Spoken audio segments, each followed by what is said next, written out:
형제들이 카카오톡으로 저에게 이제 사진 몇 장 보내준 것이 있는데 그 중에 저희 어머님 이제 사진이랑 보내셨어요. 근데 사진을 보니까 저희 어머님께서 다니시던 교회에 50년 이상 출석을 하시게 돼서 그 교회에서 창립 65주년을 맞으면서 이제 50년 이상 교회에 이제 섬기신 분들에게 큰 성경 하나를 이렇게 선물로 드리고 또 패도 만들어서 드리고 했더라고요. 그래서 그 성경책을 큰 성경인데 제가 또 미국에 있는 관계로 저희 누님께서 그거는 그 성경은 자기네 가보로 삼겠다고 벌써 이렇게 찜을 해놨더라고요. 그래서 하여튼 어쨌거나 좋은 부모가 돼서 자녀들에게 신앙을 잘 물려주고 또 이렇게 할 수 있는 것은 우리 부모님들에게 맡겨준 책임이고 또 그 일은 또 기쁨이고 그러지 않나 생각이 됩니다. 어쨌든 좋은 또 자녀들 허락해 주신 감사하고 또 사는 날 동안에 자녀들에게 좋은 영향을 끼칠 수 있는 좋은 부모님들 다 되시면 좋겠습니다. 오늘 말씀 한번 살펴보기 원합니다. 오늘 말씀의 제목은 너희도 서로 받으라. 한번 따라해 보시겠습니까? 너희도 서로 받으라. 예. 로마서에 있는 말씀을 우리가 계속 살펴보면서 1장에서 11장까지는 어떻게 우리가 구원받는지, 복음에는 하나님의 의가 나타나서 또 구원에 이르게 하는 지혜를 얻게 해준다고 말씀을 하고 계시고요. 그래서 예수 그리스도를 믿음으로 말미암아 구원을 받는데 원래 우리가 의롭거나 또 하나님의 사랑을 받을 만한 자격이나 또 아무 조건이 없는데도 불구하고 예수님을 믿는다는 것 자체를 하나님은 의로 인정을 해주신다. 그래서 그 예수를 믿는 것을 의로 인정을 해주셔서 우리의 모든 죄가를 사해 주시고 또 하나님의 자녀로 삼으신다. 그래서 믿음으로 의롭게 되는 구원의 도리에 대해서 1장에서부터 11장까지 설명을 해주고 있고 그 다음에 12장부터 16장까지는 이제 구원받은 사람이 어떻게 살아야 하는지에 대해서 바울 서신을 통해 강조해 주고 있습니다. 지난 시간에 우리는 하나님을 위하여 이웃을 위하여라는 말씀을 함께 나누었는데 특별히 먹는 문제, 날에 대한 문제 이런 신앙의 문제를 가지고 믿음을 확정하라 이렇게 이야기해 주죠. 그리고 자기와 다른 사람들에 대해서 어떻게 살아야 되느냐 거기에 대해서 몇 가지로 이야기를 해 주었는데 첫째로 다른 사람들을 비판하고 판단하지 않는 것이 필요하다. 왜냐하면 하나님이 그를 받으셨기 때문이고 다 나름대로 사정이 있는데 그 사정을 다 알지 못하기 때문에 판단하고 비판하는 일은 옳지 못하다 하는 거고요.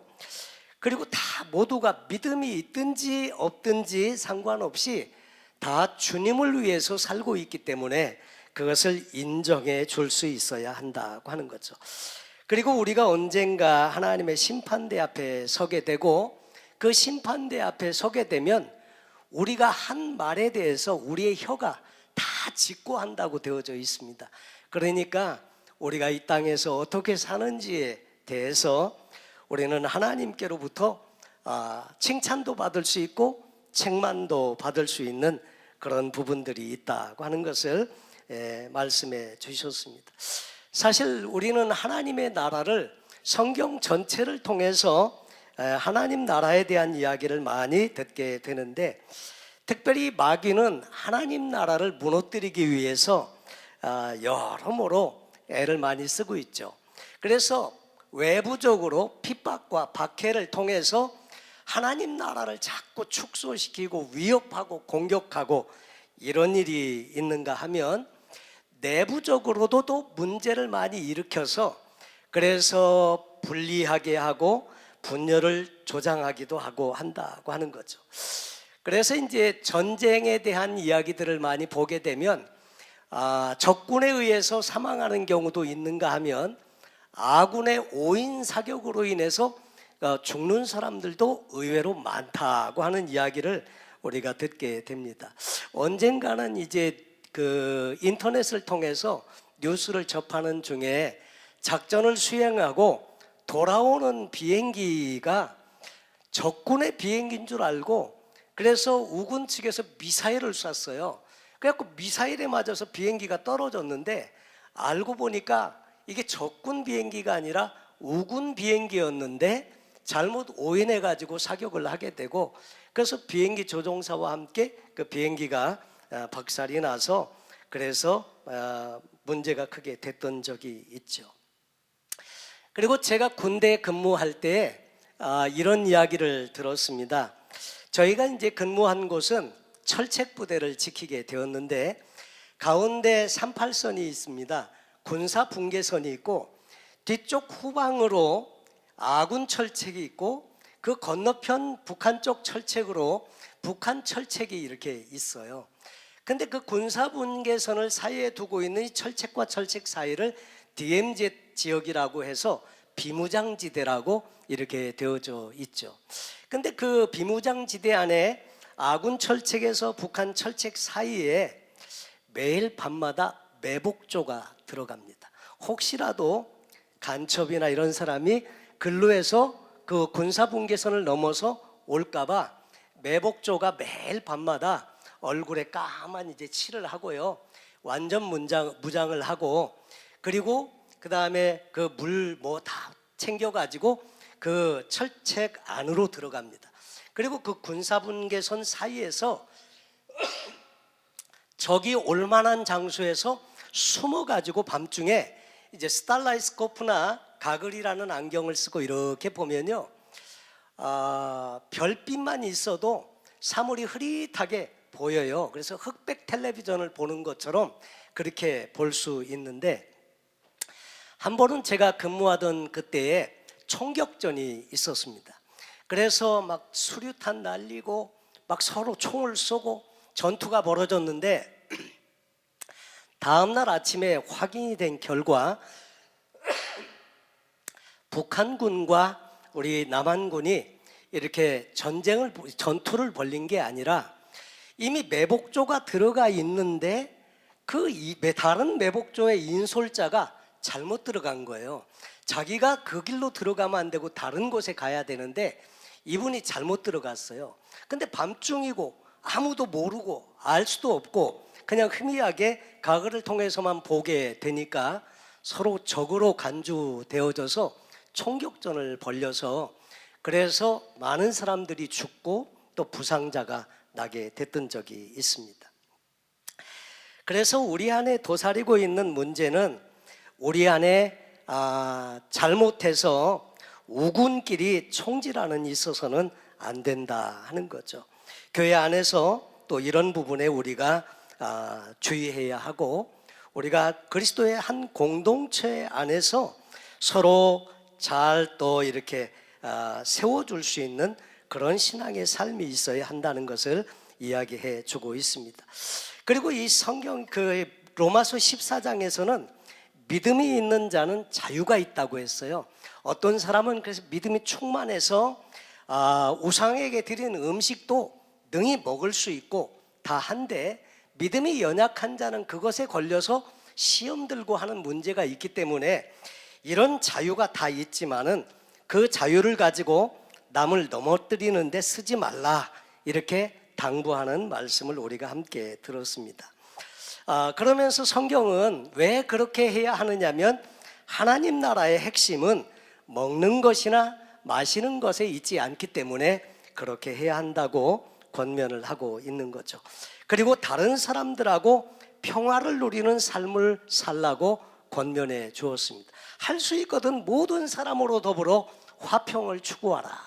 그래서 오히려 화목해 되어지고 그리고 평화롭게 서로의 삶을 이렇게 살 수 있도록 배려하는 일들이 있어야 한다 가르치고 그 다음에 그래서 결국 희락의 기쁨을 누리는 삶을 사는 것이 하나님의 뜻임을 말씀해 주십니다. 그러면서 오늘 성경 로마서 15장 1절로 7절에는 거기에 한 가지를 더해서 믿음이 강한 자가 오히려 믿음이 연약한 자의 약점을 감당해 주라고 권면을 해주고 있습니다. 감당하라는 말은 그를 돌봐주고 품어주고 사랑하고 아껴주면서 그 믿음과 신앙을 업그레이드 시켜줘라.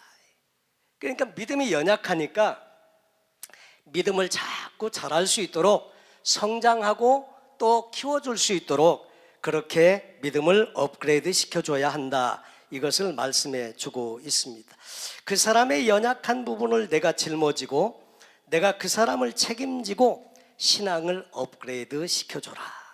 이것이 바울을 통해서 제시하는 주님의 세 번째 요구이시기도 합니다.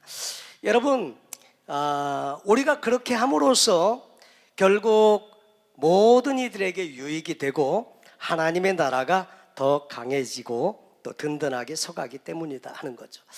믿음이 강한 자가 믿음이 약한 사람에게 어떻게 주라고요? 맞춰주라고요. 맞춰주라고.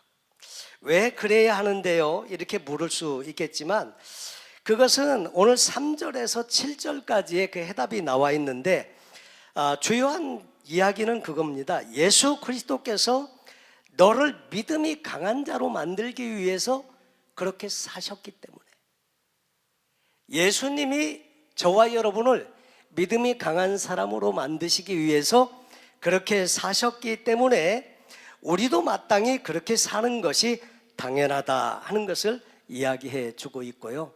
또 로마서 이 15장 후반부에서는 그렇게 사는 것이 이 마지막 시대의 하나님의 뜻이라고 말씀을 해주고 있습니다.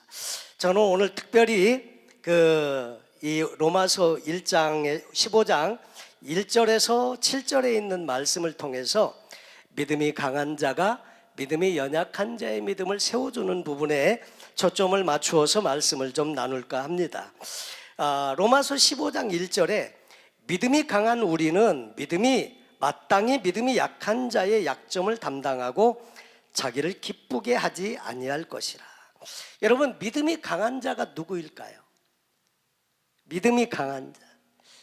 한번 생각해 보시죠. 내가 믿음이 강한 자인가? 나는 약한 자인가?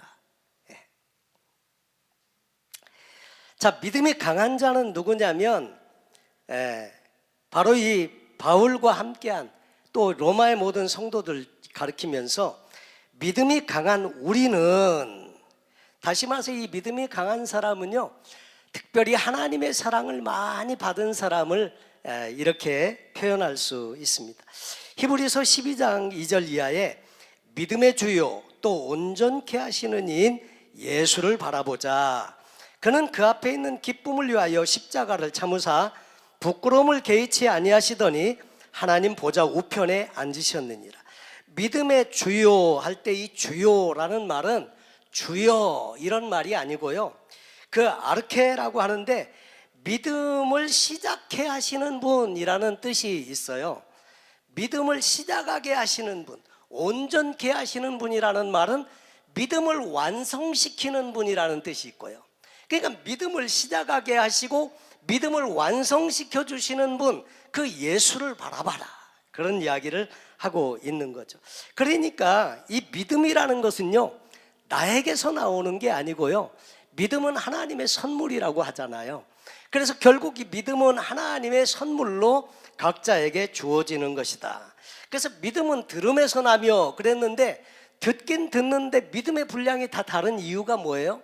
그것은 하나님이 깨닫게 하시고 하나님의 사랑을 통해서 계시해 주셔서 이 믿음을 허락해 주실 때 그 믿음이 자라나게 되는 부분이 있다는 것을 말씀해 주십니다. 믿음이 강한 자는 그 뒤에 무슨 말이 나오냐면 마땅히라는 단어가 등장을 합니다. 마땅히라는 말은 의무, 채무, 빚이라는 뜻이 담겨 있는데, 믿음이 강한 자의 의무와 책임과 그런 것들은 갚아야 할 빚이 있는 것처럼 마땅히 해야 할 어떤 일이 있다는 거예요. 그 일이 뭐냐면 연약한 자를 담당해 주는 것, 이것이 그 믿음이 강한 자가 갚아야 할 빚이다. 그래서 paid for라고 하는 말로 설명을 드렸는데, 그것을 하나님께로 받은 것을 하나님께 되갚을 수 없으니까 그것을 다른 사람에게 갚는 것을 우리는 이야기를 했었는데, 그렇게 믿음이 강한 자는 믿음이 약한 자에게 그것을 대신 갚으라, 그런 의미가 되는 것입니다.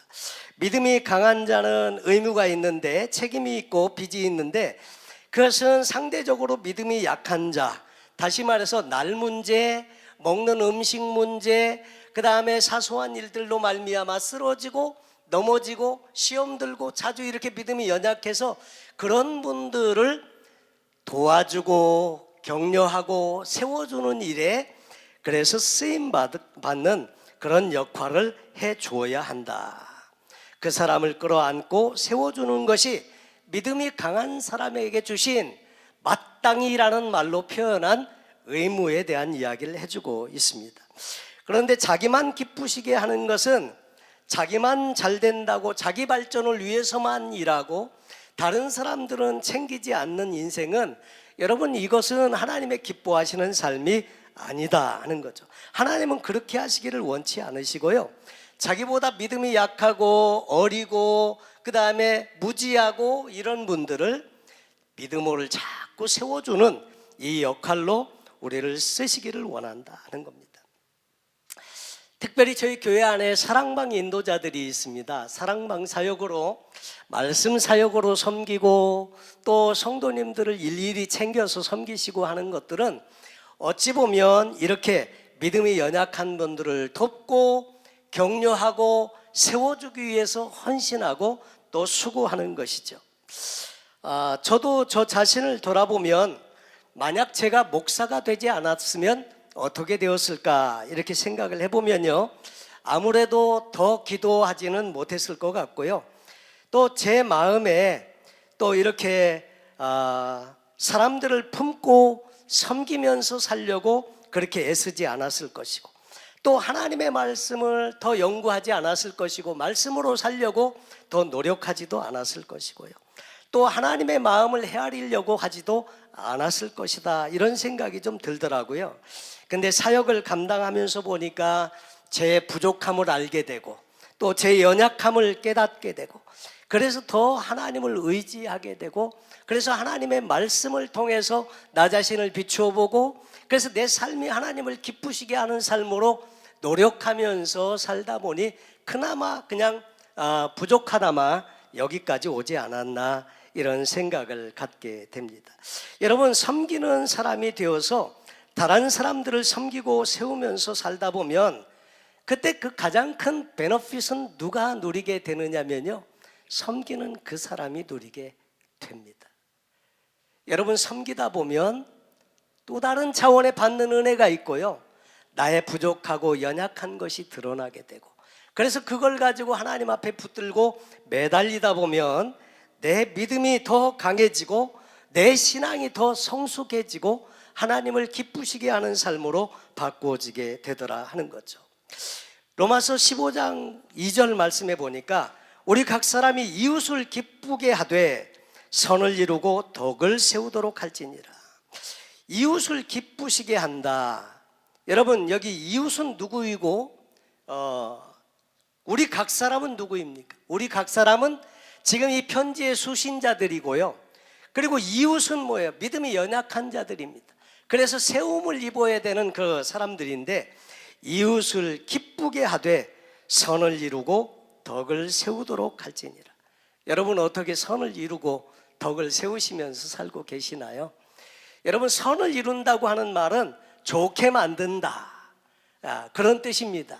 그래서 모든 것들을 다 아름답게, 그래서 더 보기 좋게 하나님 기뻐하시는 대로 그렇게 만든다는 것인데, 선을 이루고 덕을 세우도록, 이 말은 선을 이루기 위하여 덕을 세우기 위하여, 이런 뜻을 원어에서는 가지고 있습니다.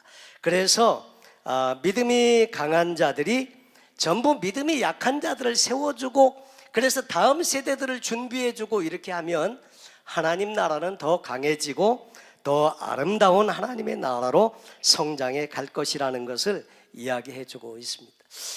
우리 한국교회는 참 훌륭한 목사님들이 참 많으시더라고요. 보면 아주 탁월한 말씀 사역자들이 있어요. 어떤 분들은 정말 어떻게 그렇게 영감을 받아서 기가 막히게 말씀을 가르치는지 하나님의 말씀을 잘 풀어서 성도님들에게 그 말씀을 딜리버리 할 때 많은 분들이 그 말씀을 통해서 은혜도 받고 그 삶의 변화도 경험하고 또 문제의 해답도 경험하면서 그렇게 사시는 것을 보면 참 말씀을 참 잘 전하신다, 잘 가르치신다 하는 그런 분들이 많습니다. 그리고 어떤 분들은 성령의 능력이 대단하게 크게 나타나서 병든 분들을 위해서 손을 얹고 기도할 때마다 막 병든 자들이 일어나고, 심지어 어떤 분은 막 죽은 사람을 위해서 기도했는데 죽었던 사람이 살아난 역사도 있고요. 막 그러면서 놀라운 초자연적인 역사가 일어나기도 하죠. 이렇게 훌륭한 목사님들이 많이 있는데, 그런데 그만큼 훌륭한 성도님들은 얼마나 되나 가만히 보면 상대적으로 이 훌륭한 정말로 그런 특별한 성도님들이 별로 많지 않더라 하는 거죠.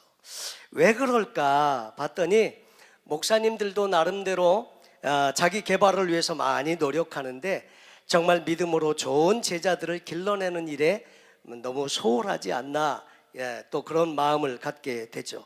어떤 교회는 목사님이 그래서 아주 스타이시고요, 유명하고요, 그래서 그 교회 다니는 분들도 성도님들도 다 프라우드하게 생각을 하면서 그 교회를 다니시는데, 근데 한 가지 문제는 그런 교회를 다니면 그분의 신앙이 정말 그런 건가 이 생각해 볼 필요가 있다는 거죠.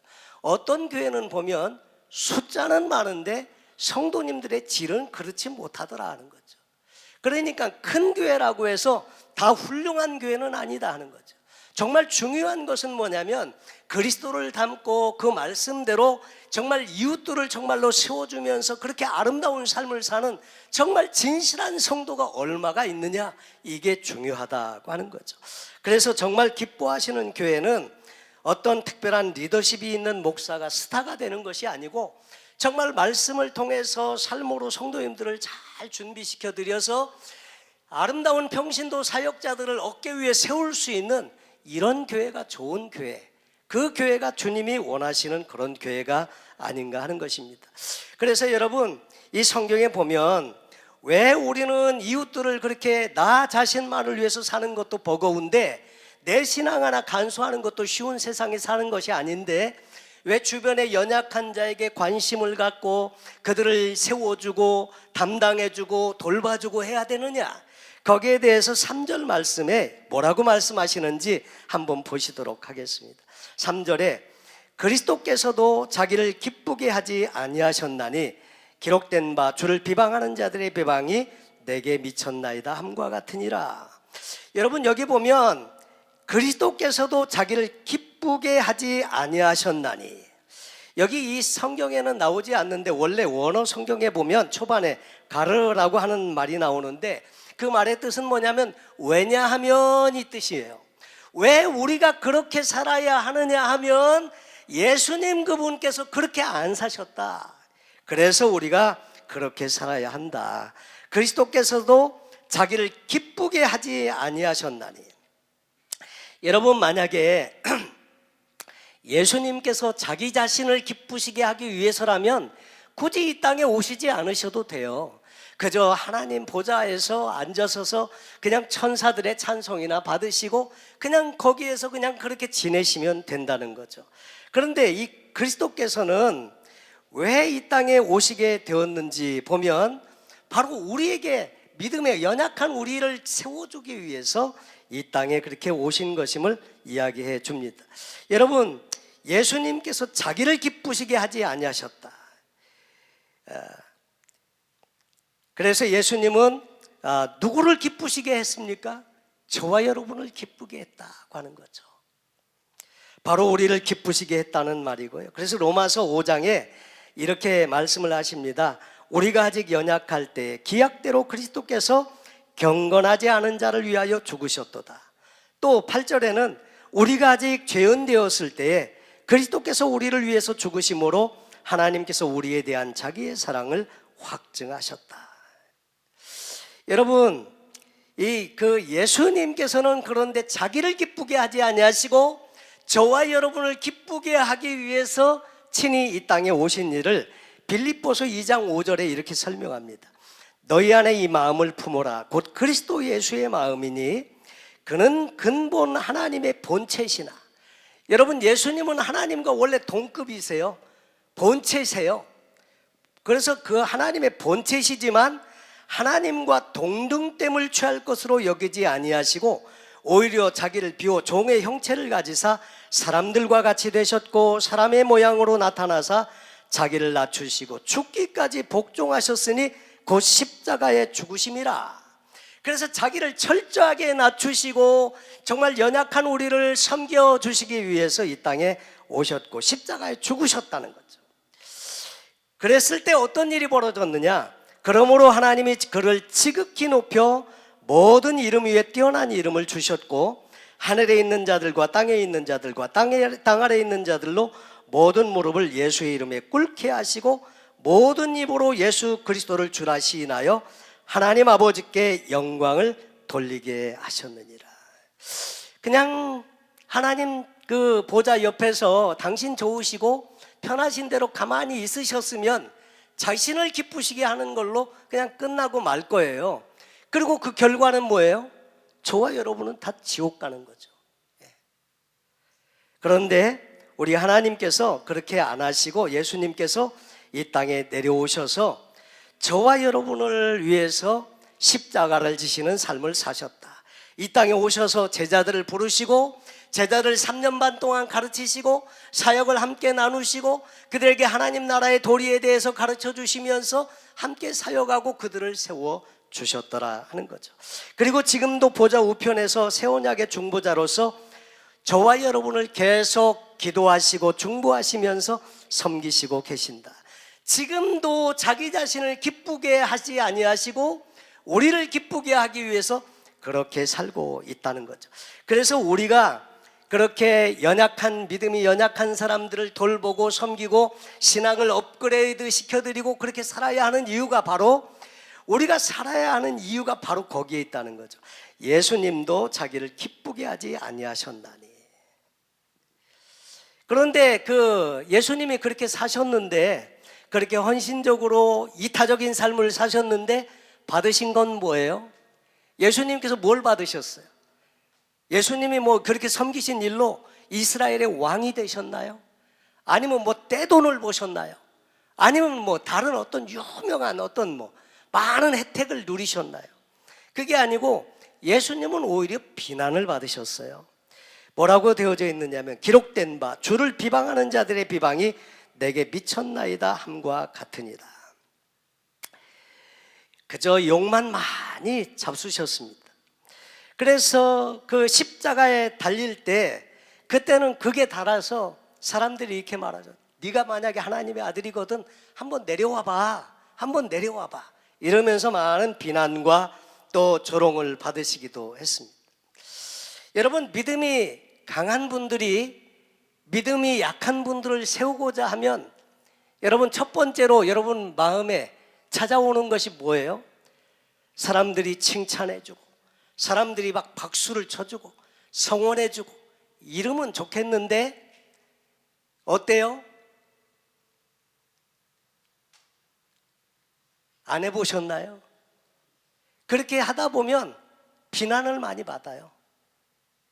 그리고 또 이렇게 힘든 이야기들을 종종 듣게 되기도 하고요.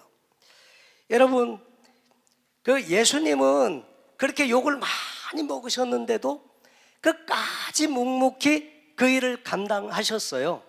그랬더니 무슨 일이 벌어졌어요? 하나님께서 그를 지극히 높으셔서 모든 이름이 그 이름 앞에 무릎을 꿇게 하시고 그 영광을 높이 드러내셨다고 성경은 기록하고 있다는 거죠. 그래서 로마서 15장 4절 말씀에 무엇이든지 전에 기록된 바는 우리의 교훈을 위하여 기록된 것이니 우리로 하여금 인내로 또는 성경의 위로로 소망을 가지게 함이니라. 여기 나오는 시편 69편 9절 말씀에 나오는 내용이 뭐냐면 기록된 바 주를 비방하는 자들의 비방이 내게 미쳤나이다 함과 같으니라. 이 내용을 인용했는데, 이런 내용을 미리 기록해 놓은 것은 우리의 교훈을 위해서, 교훈이라고 하는 것은 가르치기 위해서 이미 기록이 된 것인데, 우리로 하여금 인내로 또는 성경의 위로로 소망을 가지게 함이니라. 그래서 이 성경은 특별히 이 하나님의 말씀은 세 가지로 제가 설명을 드렸는데, 첫째, 영어로 know, K-N-O-W, 아는 거. 하나님의 말씀을 알아야 어떻게 하나님의 말씀대로 사는지를 알게 되죠. 그래서 know. 두 번째는 do, 말씀을 행하기 위해서. 여러분, 신앙은 아는 것이 참 신앙이 아니고요, 사는 것이 신앙이라고 말씀을 드렸습니다. 그래서 우리는 아는 것에서 더 나아가서 사는 단계로 가야 되는데, 성경에 항상 보면 행하도록, 행하라, 가르쳐, 지키게 하라, 이렇게 말씀을 하시는 이유가 행함이 와야 그 온전한 이게 신앙이 된다는 것을 이야기했죠. 그래서 know, 두 번째 do, 세 번째 be. be는 뭐예요? 예수 그리스도의 인격과 성품을 닮아가도록. 근데 여기 교육한다는 말은 에듀케이션이 아니라 트레이닝 시켜준다는 의미입니다. 여러분, 에듀케이션은 그냥 이렇게 교육적으로 듣고 설명을 듣고 이런 것이 에듀케이션 주로 이렇게 받죠. 근데 이 트레이닝은 될 때까지 계속 훈련을 시켜준다, 그런 의미가 트레이닝이지 않습니까? 그래서 하나님의 사람을 온전하고 선한 일을 할 수 있는 온전한 사람으로 만들어준다. 그래서 과거의 이 역사적인 이야기들을 기록해 놓은, 미리 기록해 놓은 것은 무엇 때문에요? 저와 여러분을 가르치기 위해서. 예수님께서 이 땅에 오셔서 자기를 위해서 살지 아니하시고 연약한 자들을 위해서 사셨구나. 근데 연약한 자들을 돕고 세우기 위해서 사셨을 때, 욕을 많이 먹으셨네, 욕을 먹으셨구나. 근데 그럼에도 불구하고 그렇게 묵묵히 십자가 지시고 돌아가셨을 때 하나님이 정말 그를 높이셨네. 그러면서 그 예수님의 그런 삶이 성경에 기록된 것은 저와 여러분으로 하여금 가르침을 받게 하기 위해서 기록된 거구나. 그래서 우리 자신도 우리 자신을 위해서 살지 말고 연약한 사람들을 담당해 주면서 살라고 권면하시는데, 비록 좀 그렇게 살 때 욕도 먹고 힘든 경험도 있고 하지만 묵묵히 그 삶을 살면 누가 높여주신다고요? 하나님이 높여주신다고요. 하나님이요. 하나님이 높여주시는데, 그것을 알고, 그래서 그 내용을 기록해 놓은 것은 그것을 알고 그런 시기가 오면 어떻게 하라고요? 인내하라고요. 그리고 하나님의 말씀을 붙들고 위로를 받으라고요. 그리고 소망을 가지라고 그 내용을 여기 기록해 놓았다는 거예요. 그래서 4절 말씀에 무엇이든지 전에 기록된 바는 우리의 교훈을 위하여 기록된 것이니 우리로 하여금 인내로 또는 성경의 위로로 소망을 가지게 함이니라. 여러분, 그냥 은혜만 받고 그냥 축복만 받고 그리고 그냥 나만을 위해서 사는 인생은요, 진짜 이기적인 삶이고요, 그것은 하나님께도 사람들에게도 보탬이 안 되는 삶이에요. 근데 그런 삶을 살지 말고 정말 연약한 자, 믿음이 강한 자가 믿음이 연약한 자를 돕고 세워주면서 그들과 함께 더불어서 하나님 나라를 그렇게 이루어 갈 때 하나님은 먼저 그분을 축복해 주시고 그를 통해서 하나님의 놀라우신 은혜를 나타내 주시고 그분이 또 특별히 믿음에서 더 높은 차원의 하나님의 은혜를 경험하게 하신다 하는 거죠. 여러분, 그래서 이 말씀을 들을 때 예수님도 그렇게 사셨고 그렇게 예수님마저도 멸시받고 조롱받고 핍박받고 그랬다고 하면, 근데 묵묵히 지셨더니 하나님이 결국 높이셔서 모든 이름으로 그 앞에 무릎을 꿇게 하시는구나. 나도 정말 주님을 본받아서 그렇게 살면 하나님께서 그렇게 역사하실 줄로 믿습니다. 그리고 믿음으로 살다 보면 하나님께서 위로도 주시고 힘도 주시고 능력도 주시고, 그래서 그 놀라우신 하나님의 소망을 우리가 간직하면서 잘 견뎌 나가고 믿음의 성장을 경험하게 된다고 하는 것입니다. 그러면서 이 소망을 갖도록 하기 위해서 기록해 놓았다고 말씀하시면서 5절과 6절에는 이 바울의 기도문이 나옵니다. 이제 인내와 위로의 하나님이 너희로 그리스도 예수를 본받아 서로 뜻이 같게 하여 주사 한 마음과 한 입으로 하나님 곧 우리 주 예수 그리스도의 아버지께 영광을 돌리게 하려 하노라. 성도들에게 어떻게 살아야 된다고 이야기를 하다가 기도하는 이유가 뭘까요? 여러분, 이런 삶을 살도록 이끌어 주시는 분은 내 힘으로 되지 아니하고요, 결국 하나님께서 도와주셔야 되기 때문에 그렇습니다. 여러분, 여기 보니까 하나님은 인내의 하나님, 오래 참으시는 하나님, 위로의 하나님이신데 이 하나님께서 우리를 세워주시고 이끌어주시고 힘을 공급해 주셔야 그 삶을 살 수 있다 이거거든요. 여러분, 우리가 말씀을 알아요. 그런데 왜 못 살아요? 왜 못 살죠? 싫어서요? 아니거든요. 그렇게 살기를 원하거든요. 근데 왜 못 살아요? 못 사는 이유는 간단해요. 우리가 그렇게 살 수 있는 능력이 없다는 거예요. 마음은 있어요. 그렇게 살고 싶어요. 정말 죄짓지 않고 선하게 살고 이웃들을 세워주고 살고 하나님 기쁘신 대로 살고 싶고 말씀대로 살고 싶고, 그런데 왜 못 살아요? 능력이 없다니까요. 우리 힘이 없다니까요. 그러니까 누구의 도움이 필요해요? 하나님의 도움이 필요해요. 그래서 바울은 이 이야기를 한창 하다가 기도문의 이 내용이 나오면서 기도를 하는 거예요. 그래서 그들의 연약한 자를 세울 때 정말 오래 참으시는 하나님의 성품을 부어주시고 또 말씀 가운데서 위로를 받으면서 지치지 않고 끊임없이 달려가도록 또 하나님의 성품을 부어달라고 기도를 하는 것입니다. 그래서 같은 마음, 같은 생각, 같은 말, 그 말로 연약한 자들을 세워낼 수 있게 해달라고 기도하는 것입니다. 같은 마음, 여러분, 하나된 교회 공동체는 연합이 참 중요한데, 연합이라고 하는 것은 같이 있다고 연합이 되는 것이 아니고요, 어떤 때 연합이 된다고요? 같은 마음을 갖게 될 때, 같은 말, 같은 마음, 같은 생각. 그래서 우리 하나님 앞에 함께 더불어서 영광을 돌리는 삶을 이렇게 살고자 할 때 그것이 하나님을 기쁘시게 한다는 거죠. 7절의 내용은 그렇게 사는 결과입니다. 우리가 연약한 자를 세워야 하는지에 대한 예수님에 대해서 말씀하시면서 그러므로 그리스도께서 우리를 받아 하나님께 영광을 돌리심과 같이 너희도 서로 받으라. 예수님께서 저와 여러분을 받아주신 것처럼 우리도 어떻게 해요? 서로를 향해서 어떻게 하시라고요? 받으시라고요. 우리 옆에 있는 분들에게 이렇게 한번 얘기해 보실까요? 나 좀 받아주세요. 이렇게.